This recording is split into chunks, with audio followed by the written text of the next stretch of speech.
Podcasts on UNC-TV.org are made possible through the financial contributions of viewers like you, who invite you to join them in supporting UNC-TV.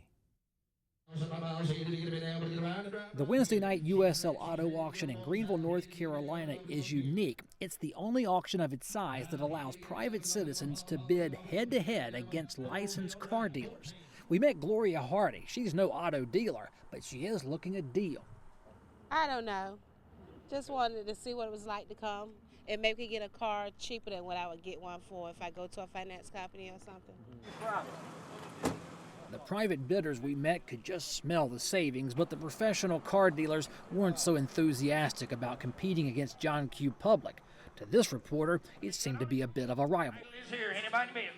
Usually they don't know what they're buying, and it's just, they lose a lot of money. They don't know how to fix them, they don't know how to work on them, they don't know what's wrong with them. Brian Hennessy is a private citizen who has bought cars at the USL auction before. He's done his homework, checked out the cars on sale tonight, and he's back.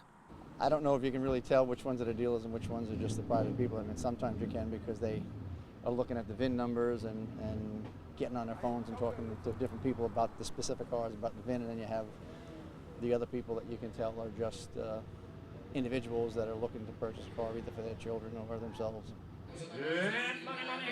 The car dealers want the lowest auction price, so their retail prices can be as low as possible. The average private citizen can pay a higher price at auction, but still pay less than retail. That seems to be the rub. The game plan is buy cheap, sell, get what you can get for it. But I mean, if I see a individual that wants it, I back away.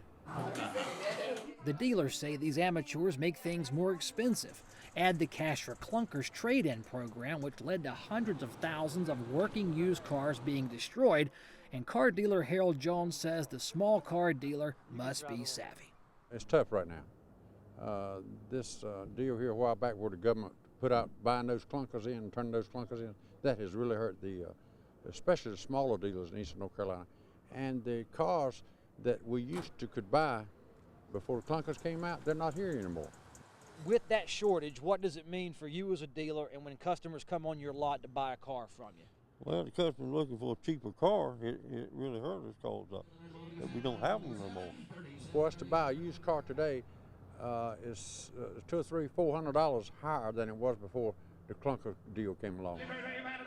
When the dealers and citizens head for the auction house, the atmosphere is like a carnival. It's electric, energizing, and no nonsense. The experience that I had in the beginning, it's a little bit difficult to understand, but then once you get familiar with it and you get to know how fast they're talking and what the rules and regulations are, I think it's pretty self-explanatory. The auctioneers never stop, and they're very smooth in their cadence. Their style is enough to make you want to spend thousands of your own dollars while feeling great about it.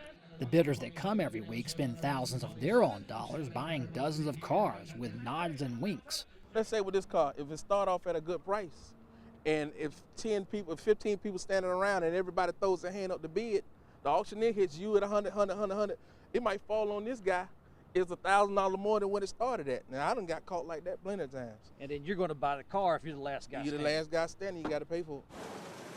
Dealers know they'll spend extra money sprucing up these used cars for retail sale and suggest the amateurs realize that most of the vehicles at the auction need some form of TLC. The only thing about buying that at auction, when you buy it, you bought it. You buy from a dealer, you got more of a chance knowing what the car is. So don't whine and cry if you buy a car and you need to put some work into it. Don't cry about it. So you mix all these personalities you meet at the car auction with the cash, the buying, and the selling, and you really do have the event. Keep all the advice in the back of your mind. The dealer saying, private citizen, let us handle it, we're the professionals. And the private bidder who says, you know what, if you come out, you can hang with the big boys. Do you have a quick trigger when you drop that gavel? If I bid and nobody else bids, uh-oh, how long do I have before you go sold? We want to make sure everybody has a chance. We don't want to leave anybody out at the sale. Of course not. Of course not. You'll need a $500 cash deposit and pay a yearly $30 membership fee to hang around the USL Auto Auction in Greenville. The expectation is that when the selling starts, if you're in the audience, you'll be doing more than kicking the tires on these vehicles.